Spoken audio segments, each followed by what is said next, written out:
Hi friends, today I am preparing aloo dum. So let's start the recipe.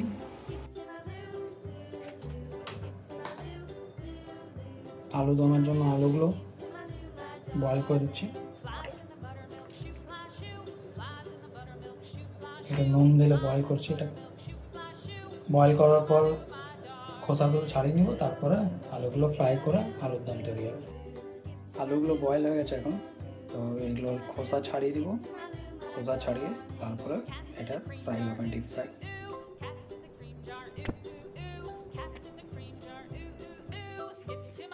তো আলুগুলো সিদ্ধ হয়ে গেছে, আর সিদ্ধ হওয়ার পর আমরা ছাড়িয়েও নিয়েছি এর খোসাগুলো।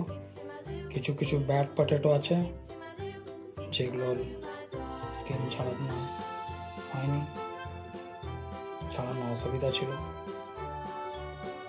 আর এটা টুথপিক দিয়ে আমরা একটু ফুটা ফুটা করে দিচ্ছি, যাতে তেল ফেল ভালো করে ঢুকুক, ভালো ডিপ ফ্রাই হোক। এখন কিছু মশলা একটু ফ্রাই করে দিব শুকনো, তারপর এটাকে আমল দস্তায় কুটে নিব।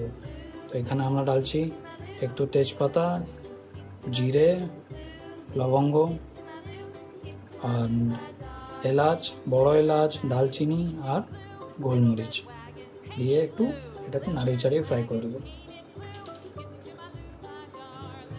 মশলাগুলো ফ্রাই হয়ে গেছে, কেন জিরের পপিং সাউন্ড আসছে, তার মানে মশলাগুলো হয়ে গেছে ফ্রাই। বেশি ফ্রাই করবো না, কেন কি আবার তেলেও ফ্রাই হবে।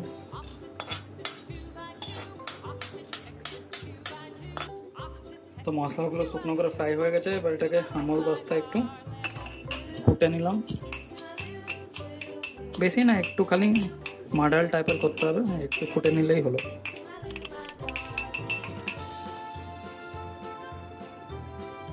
কড়াইটা তেল দিয়ে দিচ্ছি। তেল একটু বেশি দিলাম, কেন ডিপ ফ্রাই করবো। তো সিদ্ধ আলুগুলোকে হালকা করে ছেড়ে দেবো।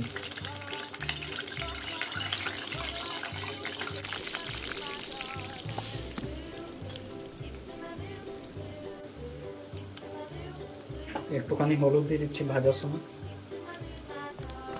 এটা হাই ফ্লেমে ফ্রাই করছি, যাতে ক্রিস্প হয় একটু আলুগুলো।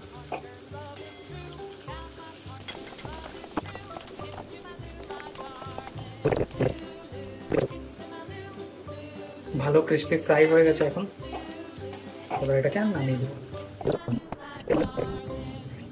মশলাগুলো দিয়ে ফোড়ন দিয়ে দিচ্ছি, একটু হিং ঢেলে দিলাম, দিয়ে এই যে কুটা মশলাগুলো ঢেলে দিচ্ছি।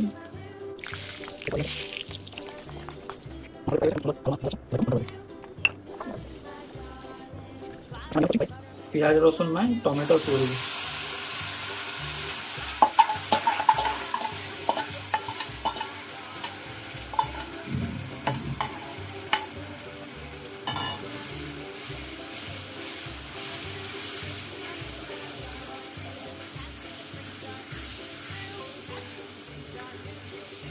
সুন্দর কালার এসছে, লঙ্কাটা তেলে ফ্রাই করেছিলাম, ওর জন্য সুন্দর কালার এসছে।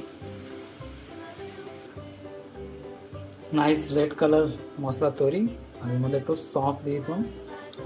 সফ নিরামিষ রান্নাগুলোতে একটা ভালোই টেস্ট আনে, এটা একটা ইম্পর্টেন্ট ইনগ্রিডিয়েন্ট, দিলে বেশি ভালো হয়।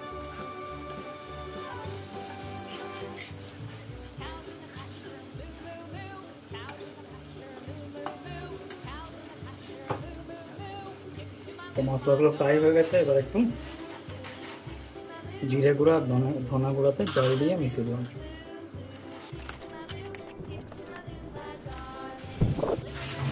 ফ্রাই হয়ে গেছে, এবার এর মধ্যে একটু নুন দিয়ে দিচ্ছি।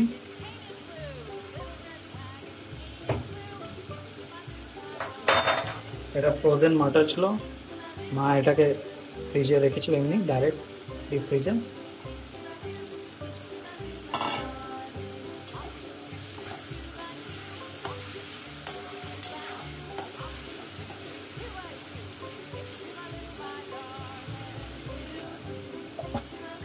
বাঙালি রান্না তো একটুখানি চিনি ঢেলে দিলাম টেস্টটাকে ব্যালেন্স করার জন্য।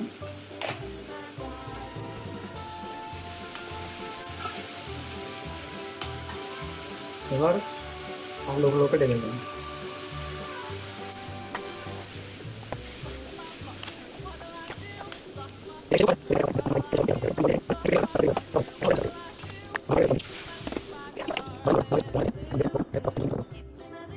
সুন্দর বয়েল হয়ে গেছে।